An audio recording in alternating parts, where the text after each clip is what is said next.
नमस्कार, लोकसमत न्यूज में आपका स्वागत है। आपके साथ मुझे स्वामी। न्यूज बुलेटिन में आज हम बीकानेर संभाग में राजस्थान की प्रमुख खबरों को देखेंगे। खबरों की जानकारी के लिए जुड़े रहे लोकसमत न्यूज चैनल के साथ। शुरुआत करेंगे खबरों की। गंगानगर स्थापना दिवस पर आज जिला प्रशासन के द्वारा अनेक कार्यक्रमों का आयोजन किया गया, जिसमें आज सुबह शिवपुर हेड पर हवन, पूजा अर्चना व सर्वधर्म प्रार्थना का आयोजन किया गया। इस कार्यक्रम में जिला कलेक्टर व एसपी सहित अन्य अधिकारियों ने हवन व पूजा अर्चना की। पूजा अर्चना के बाद श्रीफल व पुष्प शिवपुर हेड पर नहर में प्रवाहित किया गया। शिवपुर हेड पर पूजा अर्चना के बाद महाराजा गंगा सिंह चौक पर महाराजा गंगा सिंह जी की प्रतिमा पर माल्यार्पण किया गया और पुष्प अर्पित किए गए। सबसे पहले सभी लोगों को गंगानगर स्थापना दिवस की बहुत बहुत मुबारकबाद देता हूँ। आज का ये ऐतिहासिक दिन हमारे लिए बहुत महत्वपूर्ण है। अगर नहर यहाँ पे नहीं आई होती तो इतना विकास इस इलाके का नहीं होता। और जिस तरह से सब लोग मिलजुल के रहते हैं, मेरा सबसे यही अनुरोध है कि आपस में मिलजुल के रहें और यही जो सद्भाव और भाईचारा है इसको बना के रखें। हालांकि इस इलाके में अभी भी बहुत अच्छा माहौल है। सतलुज के पानी को वहाँ से 500 किलोमीटर दूर हाथों से खुदाई करके एक गंगा नहर का निर्माण किया और इस पूरे इलाके को खुशहाल कर दिया। आज उसी के दिन जिस इलाके में राजस्थान के इस इलाके को कोई वक्त था जब लोग यहाँ आना पसंद नहीं करते थे, आज ये पूरे राजस्थान का सिरमौर एरिया है। आज यहाँ से धान, गेहूँ, गन्ना, तरह की जो फसलें होती है उन फसलों के बल पर ही और महाराजा गंगा सिंह जी की सोच के बल पर ही पूरे राजस्थान में ये गंगानगर जिला है सबका सिरमौर बना हुआ है। बढ़ते हैं अगली खबर की ओर। पेट्रोल डीजल की बढ़ती कीमतों, बायोडीजल पर रोक लगाने व वेट की बढ़ती दरों के खिलाफ पेट्रोल पंप संचालकों की हड़ताल आज दूसरे दिन भी जारी रही। पेट्रोलियम एसोसिएशन व सरकार के मध्य जो वार्ता हुई वह भी विफल रही। हालांकि बीकानेर जिले में हड़ताल खत्म हो गई है, लेकिन गंगानगर, हनुमानगढ़ व चूरू जिले में पेट्रोलियम पंप संचालकों की हड़ताल जारी रहेगी। देखिए इस दौरान गंगानगर पेट्रोलियम एसोसिएशन के अध्यक्ष आशुतोष गुप्ता ने क्या कहा। तीनों जिलों ने, चूरू, हनुमानगढ़, गंगानगर ने मना कर दिया है कि हम हड़ताल नहीं खोलेंगे, हमारे पंप सभी बंद रहेंगे। और पिछले 5-6 घंटे से मेरा फ़ोन स्विच ऑफ आ रहा है। मैंने विजय मीणा जी को भी निवेदन किया था कि सर आप मेरी तरफ से एक मैसेज बना के डाल देना। शायद उन्होंने डाल दिया होगा, मैं चेक नहीं कर पाया। मैं माफ़ी चाहूँगा, आप लोगों को इंतज़ार करना पड़ा, उसके लिए मैं माफ़ी चाहूँगा आपसे। और आप सब डटे रहे, कोई घबराने की ज़रूरत नहीं है। सरकार अपने आप अपने को बुलाएगी और अपना काम करेगी। कि आज हमारी वार्ता हुई थी, उस वार्ता में हमारी वेट कमेटी के अध्यक्ष डॉक्टर राजेंद्र भाटी जी ने सारे आंकड़े, आईएएस रवि जैन जी जो कि हमारे चीफ कमिश्नर हैं वेट टैक्सेशन के, उनके समक्ष रख दी थी। रवि सर ने ये बताया कि मैं ये चीफ सेक्रेटरी और फाइनेंस सेक्रेटरी के आगे आपकी बातें रख दूंगा और उसके बाद सरकार विचार करके जो भी होगा आपको बता देंगे। शाम को ये मैसेज आया कि हमारा सरकार द्वारा आश्वासन दिया जा रहा है कि इसको कर देंगे, आप कॉल बैक कर लो। तो हम लोगों ने बढ़ते हैं अगली खबर की ओर। एंटी चाइना गुड्स समिति श्री गंगानगर के द्वारा लोकल फॉर वोकल एवं स्वदेशी को बढ़ावा देने की बात को लेकर बाइक रैली निकाली गई। हाथों में चाइनीज उत्पादों का बहिष्कार करो, स्वदेशी अपनाओ वे लोकल फॉर वोकल के स्लोगन लिखी तख्तियां लिए नागरिकों ने अपील करते हुए कहा कि हमें चाइनीज सामानों का बहिष्कार करते हुए स्वदेशी उत्पादों को खरीदकर देश के आर्थिक विकास के उत्थान में योगदान देना होगा।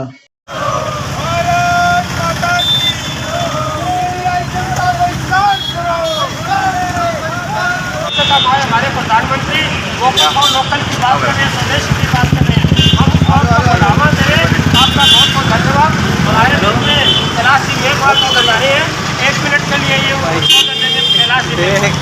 बढ़ते हैं अगली खबर की ओर। बीकानेर से संवाददाता भवानी जोशी ने बताया कि बीकानेर के राजकीय नर्सिंग कॉलेज के स्टूडेंट की सुसाइड के मामले में नया मोड़ आया है। सुसाइड करने वाली लड़की आयुष के पति मुकेश चौधरी ने जेएनवीसी थाने में सुसाइड के लिए प्रेरित करने का आरोप लगाते हुए आयुष के साथ पढ़ने वाली चंदा और उनके गांव के लड़के नाहर सिंह पर मामला दर्ज कराया है। आयुष के पिता मुकेश का आरोप है कि चंदा प्रजापत और कोटपुतली निवासी नाहर सिंह ने मिलकर उसे मेंटली टॉर्चर किया। तो बोली पापा जल्दी आओ नहीं तो मैं सुसाइड करूंगी। हम पहुंच गए वहाँ तो उस लड़की ने, प्रिंसिपल ने सब हमें इकट्ठे होकर समझाया तो वो लड़की हाँ कर ली कि मैं शराब के नशे में ये काम कर दिया। और आज के वार्डन भी साथ में थी, वार्डन बिल्कुल हमारे को कोई कोऑपरेट नहीं किया और हमने वार्डन को कहा भी भाई तो कम से कम ये तो कर ले, इन दोनों लड़कियों को अलग अलग कर दे एक वार्डन में। मेरी बेटी को गलत ठहराने पे तुली हुई थी, वो हमारी बेटी को गलत ठहरा रही थी, लेकिन वो जब सामने आया तब उस लड़की ने सारी प्रिंसिपल साहब के सामने और वार्डन के सामने हाँ कर ली कि मेरी गलती है और मैंने ये नंबर वायरल किए थे, आज के बाद मैं ऐसा नहीं करूँगी। हमने साहब वहीं रफा दफा कर दिया, ठीक है भाई कोई बात नहीं, ये भी किसी की बच्ची है। लेकिन साहब अब वो 6 महीने बाद में किसी लड़के से फ्रेंडशिप करके और हमारे बच्ची को नंबर दे दिए और वो नंबर से बातें इधर और उधर वो कर लड़का दी। कौन था जिसको हम किराए पे लेके आए थे? गाड़ी किराए मार्च लेके में। आए, उस लड़की वो चंदा भी ने था वो। उसके नंबर दे दिए उसको और वो हमारी लड़की को भी यूँ तो फंसा के और ये काम कर दिया। हमारी बच्ची ने 3 बजे हमारे से कॉल किया, 2:30-3 बजे, करीबन 1:30 बजे कॉल किया था कि पापा राजी खुशी हमने बात की उससे, हंस के बात की और लगभग 4:30 बजे से हमारे को यहाँ से कॉल गया कि आपकी बच्ची सुसाइड कर लिया है, आप जल्दी से पहुँच जाओ। अब आप क्या चाहते हैं? अब हम ये चाहते हैं साहब वार्डन को और एक जो गार्ड है और एक चंदा और एक नार सिंह को बिल्कुल सजा मिलनी चाहिए। उनको अरेस्ट करेंगे तभी हम यहाँ से लाश ले जाएंगे, नहीं तो कोई पोस्टमार्टम नहीं करवाएंगे। बढ़ते हैं अगली खबर की ओर। हनुमानगढ़ में बहुजन समाज पार्टी का कार्यकर्ता सम्मेलन का आयोजन हुआ। सम्मेलन में वक्ताओं ने संबोधित किया और इन्होंने कहा कि जब से राजस्थान में कांग्रेस की सरकार बनी है तब से राजस्थान में दलितों पर अन्याय व अत्याचार लगातार बढ़ गया है और बहुजन समाज पार्टी ने अन्याय के खिलाफ हमेशा आवाज उठाई है। इस दौरान कार्यकर्ताओं को मार्गदर्शित भी किया गया।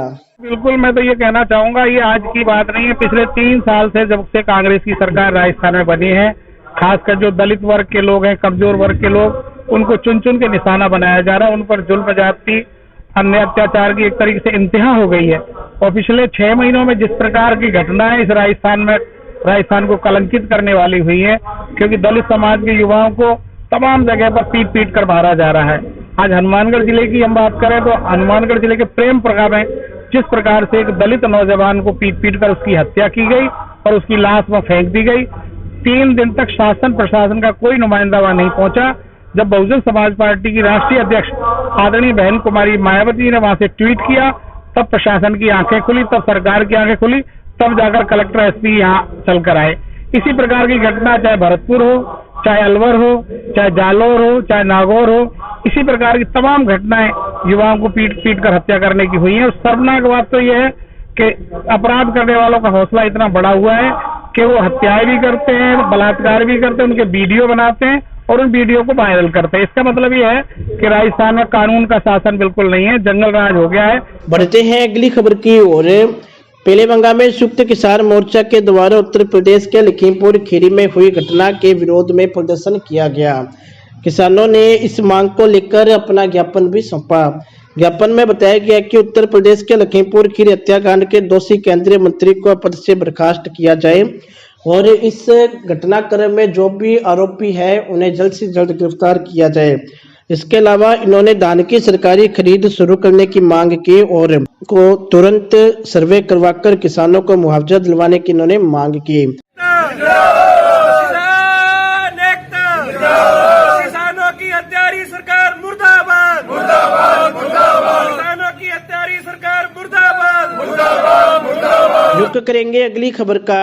गरसाना से संवाददाता विशलाल सारस्वत ने बताया कि गरसाना में जिला पुलिस अधीक्षक आनंद शर्मा के निर्देशानुसार दीपावली के त्योहार के मद्देनजर बाजार में रातारात व्यवस्था सुचारू रूप से चलाने के लिए व दुकानों के आगे अतिक्रमण हटाने के निर्देशों के बाद मंगलवार को थानाधिकारी मदन लाल एक्शन में नजर आए।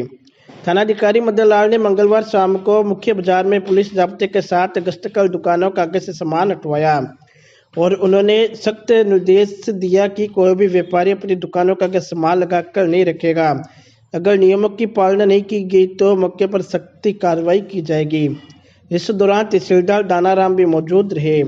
पुलिस को देखकर दुकानदारों ने अपना सामान खुद ही अंदर रखना शुरू कर दिया। खबरों में खबर है अगली खबर।